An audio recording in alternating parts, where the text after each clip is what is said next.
against the rocky shore. Just off-center was the Surrey Woods Lighthouse. The old tattered lighthouse's light was still visible, a reflective coin on the drab horizon. Sort of made you want to catch the red-eye to the Bahamas. On that note, I went to the kitchen, cranked the heat to Bahamian, and opened the freezer. There were 5 boxes of waffles, regular, buttermilk, cinnamon toast, blueberry, and strawberry. I know, I have a problem. Hi, my name is Thomas, and I'm addicted to waffles. Hey, lego my ego. As my waffles toasted, I started a cup of water heating in the microwave. I opened the front door and scampered the 10 steps to the paper. It was already half drizzling, half snowing, and I had a feeling the storm was 6 hours ahead of schedule. I sat down to the waffles and a cup of steaming apple cider and read the paper. You can tell a lot about a person by the way they read the paper. I was a comics, sports, weather, front page, Dow Jones, jumble kind of guy. Alex had been a front-to-back kind of gal. Maybe that's why it hadn't worked out. I retired back to the couch and turned on football. Detroit and Minnesota. One of them was winning. I was looking forward to John Madden's Turkey Leg Awards, but it turns out he wasn't doing the game this year. Shucks. I picked up a different remote and hit the stereo. Some stupid Shania Twain song was playing. You know the one I want for life. And I couldn't move. I couldn't even think. I stress almost, started crying. And I'm fairly certain if there had been a gun in the house, I would have shot myself through the heart. I turned the stereo off. So there I was, about an hour into my 33rd Thanksgiving, and it had already proven to be the worst yet. Well, the first one after my parents' death was awful, but this one was giving it a run for its money. I packed a bag, turned the heat off, hit all the lights, and recorded a new phone message. When I pulled the front door open, I was hit by a wall of cold. It was officially snowing now, and everything that wasn't made of concrete was white.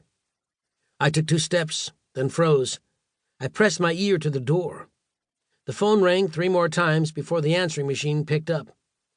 If this is Lacey, I'll call you in a couple days. If this isn't Lacey, stick the phone in your mouth and swallow it. Hi, Thomas. It's me. Listen. It was Alex. I panicked. I couldn't find my keys. Then I couldn't find the right key. By the time I got the door open, Alex was long gone. I made my way to the answering machine and peered down at the blinking red light. Time for a real gut check. I took a deep breath, picked up the machine, and threw it against the wall. I'd clean it up when I got back, if I ever got back. 2 hours later, I was at 37,000 feet, headed for Seattle.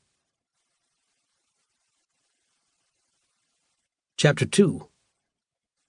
The cross-country journey from Bangor International to Chicago O'Hare and on to SeaTac took about 7 and change, but I gained 3 hours during the flight, so when I landed, the local time was just after 3 in the afternoon.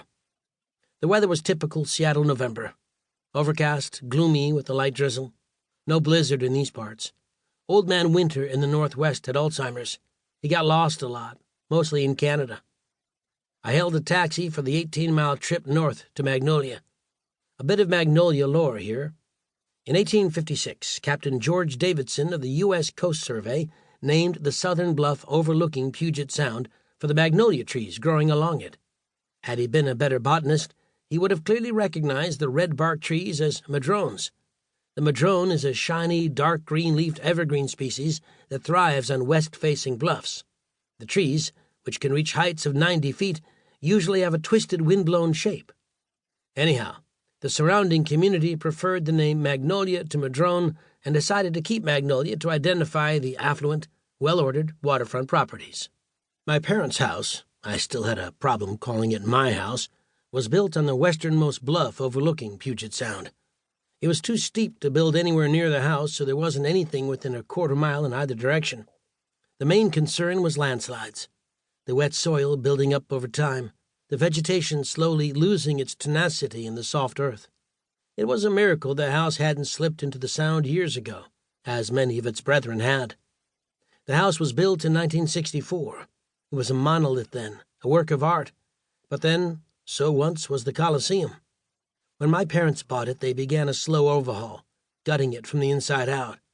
There had been plans for a total facelift, a new kitchen, hardwood floors, upgraded plumbing. But my parents never got around to it.